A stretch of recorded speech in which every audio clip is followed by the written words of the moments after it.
बारे में मजीद बात करें तो कराची में जिला शर्की कोरोना केसेस के हवाले से सबसे ज्यादा मुतासिर है। यहाँ कितने केसेस रिपोर्ट हुए हैं और यहाँ रहने वाले SOPs पर किस हद तक अमल कर रहे हैं, ये जानेंगे बोल न्यूज़ के नुमाइंदे कफील अहमद से, जो इस वक्त इसी जिले में मौजूद हैं। जी कफील। देखिए, शहर भर में जो है वो 2 हफ्ते का लॉकडाउन जो है वो इम्प्लीमेंट किया गया है, जो कि जिसके तहत SOPs पर स्ट्रिक्टली जो है वो अमल दरामद कराने के लिए कहा जा रहा है।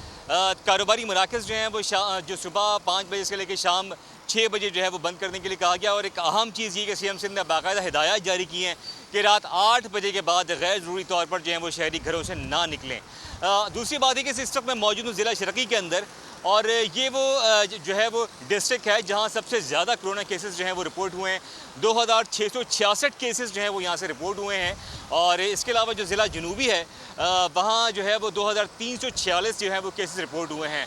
अगर हम यहाँ बात कर लें शहरियों की SOPs पर अमल दरामद के हवाले से, तो मतलब जिसकी मर्ज़ी है वो मास्क पहनता है और जिसकी मर्ज़ी नहीं है वो इस चीज़ पर जो है वो अमल दरामद करता दिखाई नहीं देता। तो हम जो है वो इंतज़ामिया हमने जो है वो, अगर हम बात कर लें, यहाँ पुलिस एहलकार हमें दिखाई दिए, और इसके अलावा जो है वो इस बात की कोशिश भी की है कि जो है वो SOPs पर अमल दरामद कराया जाए। तो हम बहुत शुक्रिया कफील आपका।